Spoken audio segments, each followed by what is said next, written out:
सजनी ने थाली सजाई, हाथों में मेहंदी रचाई, सौभाग्य की आस लिए करवा चौथ की रात आई।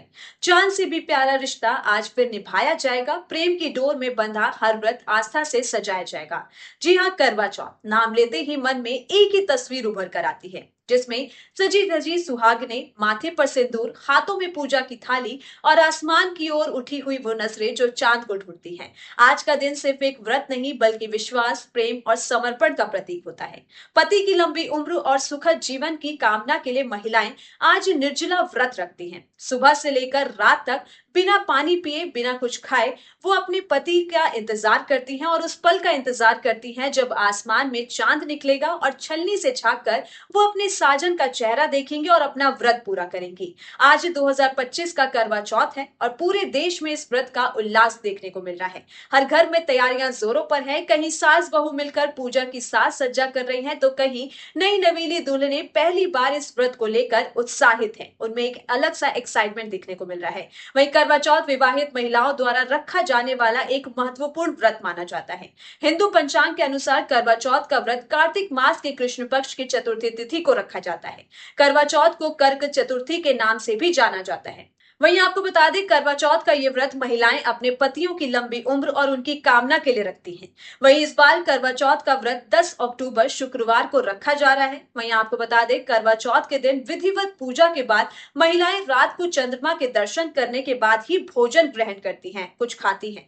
वहीं करवा चौथ का व्रत कठिन होता है और इसे अन्न और जल ग्रहण किए बिना ही सूर्योदय से रात में चंद्रमा के दर्शन तक किया जाता है। अब बात करते हैं करवा चौथ का शुभ मुहूर्त क्या है। तो हिंदू पंचांग के अनुसार करवा चौथ का व्रत कार्तिक मास के कृष्ण पक्ष की चतुर्थी तिथि को रखा जाता है। इस बार चतुर्थी तिथि की शुरुआत 9 अक्टूबर की रात 10:54 पर शुरू हो चुकी है और तिथि का समापन 10 अक्टूबर को शाम 7:48 पर होगा। वहीं आपको बता दें, करवा चौथ के लिए एक पूजन मुहूर्त मिलेगा जो शाम 5:57 से लेकर शाम 7:11 तक रहेगा, जिसकी अवधि 1 घंटे 14 मिनट तक रहेगी।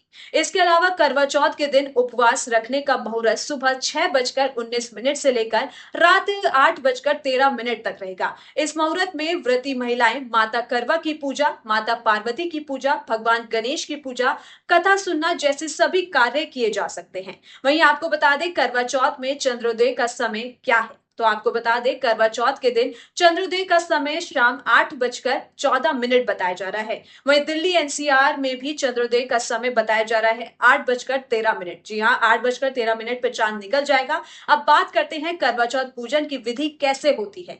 तो आपको बता दें, करवा चौथ का व्रत सूर्योदय से लेकर शुरू हो जाता है और फिर पूरे दिन निर्जला उपवास रखा जाता है। पूजा के लिए 16 श्रृंगार करके तैयार हो जाएं और दीवार पर करवा माता का चित्र बनाएं या बाजार से बना बनाए खरीद कर लगाएं।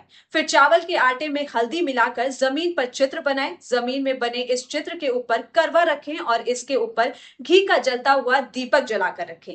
वही करवा में आप 21 या 11 सिक्के लगाएं और करवा के भीतर खील, बताशे, साबुत अनाज, इनमें से कुछ भी डाल सकते हैं। इसके बाद भोग के लिए आटे की बनी पूड़ियां, मीठा हलवा, खीर आदि रख सकते हैं। फिर करवा के साथ आप सुहाग की सामग्री भी अवश्य चढ़ाएं। यदि आप सुहाग की सामग्री चढ़ा रही हैं तो 16 श्रृंगार चढ़ाएं। करवा के पूजन के साथ एक लोटे में जल भी रखें और इससे चंद्रमा को जल दिया जाता है। वहीं पूजा करते समय करवा चौथ की व्रत कथा जरूर सुने। वहीं चांद निकलने के बाद छलनी से पति को देखें, फिर चांद के दर्शन करें, चंद्रमा को जल से अर्घ्य दें और पति की लंबी उम्र की कामना करें। तो पौराणिक कथा के अनुसार करवा नामक एक महिला थी जो अपने पति के साथ तुंगभद्रा नदी के किनारे रहती थी।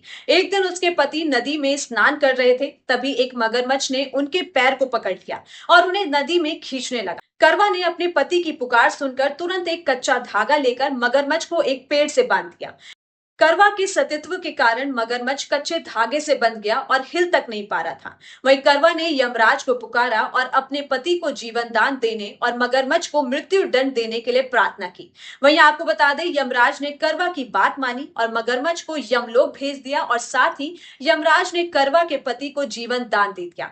इसी तरह सावित्री ने भी अपने पति के प्राणों की रक्षा के लिए यमराज से प्रार्थना की थी और वहीं सावित्री ने अपने पति को वट वृक्ष के नीचे लपेट कर रखा था और यमराज को अपने पति के प्राण लौटाने पड़े थे। जी हाँ, वहीं सावित्री को ताउम्र सुहागन का वरदान भी मिला था। तभी से करवा चौथ के दिन सुहागन महिलाएं करवा माता से प्रार्थना करती हैं कि जैसे आपने अपने पति के मृत्यु के मुंह से बचाया था, वैसे ही हमारे सुहाग की भी रक्षा करें।